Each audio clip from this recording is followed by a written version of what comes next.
इथं साहेब ह्यासाठी आम्ही सगळ्यात मोठं होतं टेम्पोररी असं हे कमी ते ॲटलिस्ट एवढंच एरिया आहे की त्याला पाणी आहे नाही पाणी झालं आता कमी झालं. हा जो गोवा बेळगाव महामार्गावरील जो इकडे या ठिकाणी पाहायला मिळाला लोंढा येथील ब्रिज काल अति पावसाने पूर्ण कोसळून गेलाय आणि टोटली इकडे दुचाकी चारचाकी किंवा चालत जाणाऱ्यांनाही बंदी घातलेली आहे. कारण पूर्णतः हा ब्रिज ब्रिटिशकालीन ब्रिज आहे पूर्वीचा, तो आता ब्रिज कोसळून गेलेला आहे. लोंढा दर्गापाशी हा ब्रिज आहे, बेळगाव गोवा महामार्गावरील जो ब्रिज आहे तो कोसळून गेलेला आहे पूर्णतः आणि हळूहळू पूर्ण गेला आणि चालत थोडे दिवस जात होता, चालत सुद्धा बंद केलं कारण चालत जाण्यासही त्याला अत्यंत धोकादायक असल्याने चालत जाणाऱ्यांना याच्यावर बंदी घालण्यात आलेली आहे आता.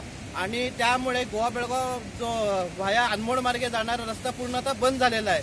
तसेच या भागातून रामनगर ते लोंढा जाणाऱ्यांना छोट्या वाहनांनाही टोटली रस्ता बंद झालेला आहे. त्यामुळे पूर्ण दोन्ही गावाचा संपर्क तुटण्यात आलेला आहे.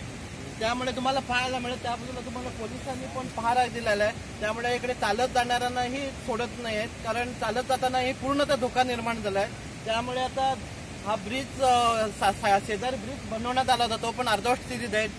DPL कंपनीने बनवण्यासाठी प्रारंभ केला होता पण तोही अर्धवट स्थितीत असल्याने पूर्णतः ब्रिज होईस्तोवर या भागातून आता कोणतेही वाहन जाऊ शकणार नाही. कारण सध्या ब्रिज करणे म्हणजेही पावसाचा एवढा जोर आहे की ब्रिज होणेही शक्य नाही. त्यामुळे जोवर ब्रिज होत नाही तोवर इकडे रस्ता हा बंदच असा स्थितीतच बंद राहणार आहे. धन्यवाद.